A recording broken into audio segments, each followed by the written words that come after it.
Welcome back to our channels, War Nerds. If you haven't had Chesty Puller smash the subscribe button, go ahead and have them smash it right now. This episode right here is going to be about comments, questions, suggestions, recommendations that I keep getting from correctional officers within the California Department of Corrections. Specifically, when it comes to the use of force policy. Okay, what's written in black and white? What are the expectations? What are the threats that are being put forth by the administration? Stuff that I did experience, right? And basically, what it boils down to is Hector, these new officers do not want to use force because they're afraid of getting fired. I said, okay, so they would rather get killed than to use force. And somebody replied to me, no, it's not that serious. They wouldn't jeopardize if it was that serious. And I'm like, whoa, there it is there. There it is there. Perfect.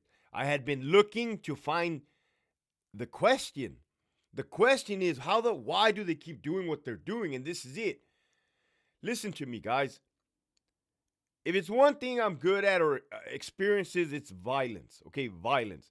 In a violent encounter, no matter what you're doing, if you're in a gun battle out on the streets, if you're overseas putting in work, doing the Lord's work, if you're in a correctional setting, violence is violence, man. Doesn't matter. In a violent encounter, the person who is the most violent wins. Wins. And what does it mean to win? It could very well mean to walk away alive. Period. Why? Because you never know the other person's intention. It's in your best interest to assume that that person means to do extreme harm. Damn, Hector, you're good. This is my bread and butter.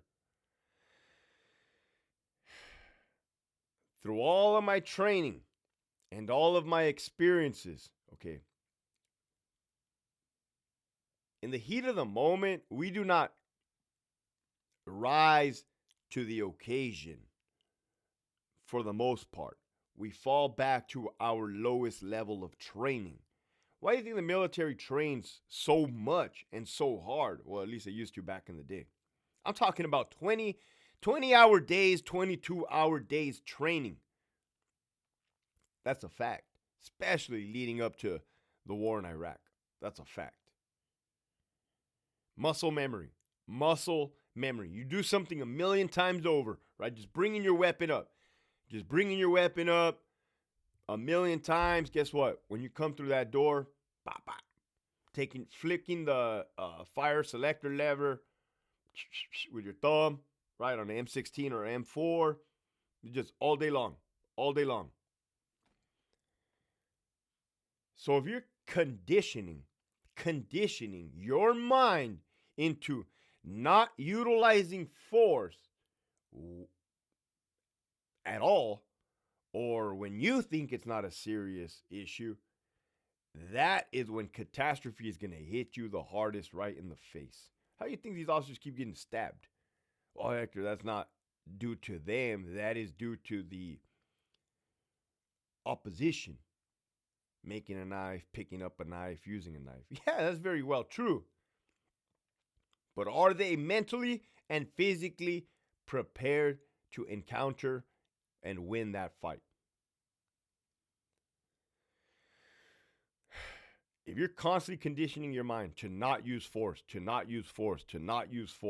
you're afraid you're going to get fired, and this is now speaking in the law enforcement realm, then when the time comes, and it will come, to not think it won't come is foolish, dangerous, and unfair to your family.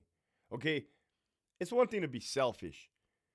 And maybe if it was just you, who could really care, right? But there's no way that me personally, as a former supervisor, can look back. So one of the reasons why I walked away from my job, man, there was nothing I can tell these kids to their face over and over and over again. And they kept just repeating their own process, right? They were more concerned about getting fired than surviving a fight.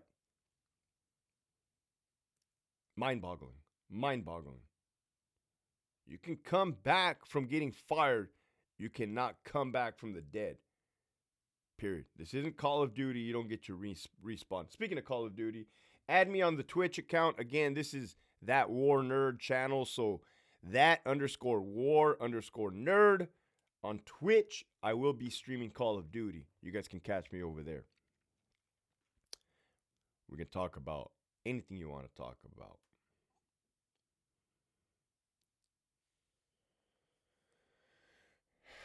Again, if you work in a prison or you work in a law enforcement capacity, I understand the world changed. I understand America changed, right? I understand that we don't see the Arnold Schwarzeneggers at Muscle Beach.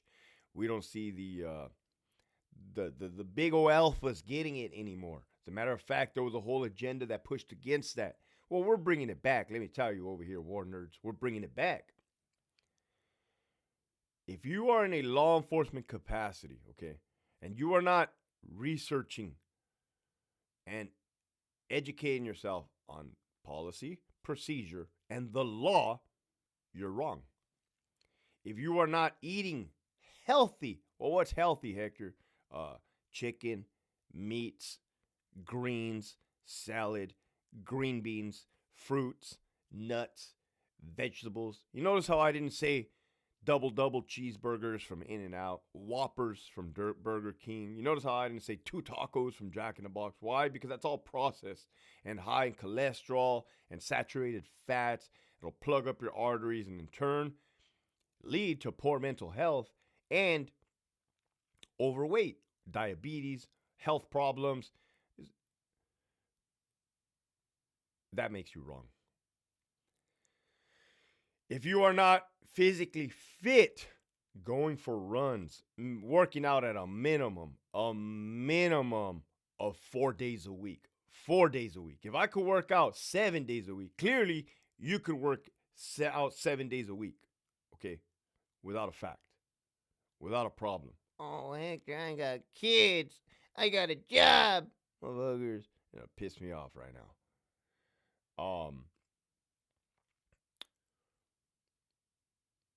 You're wrong. If you're not training in self-defense, martial arts, jiu-jitsu, boxing, Muay Thai.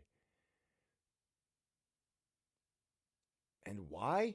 Why? Because you chose a profession that more than likely will result in you being in a life and death situation, period.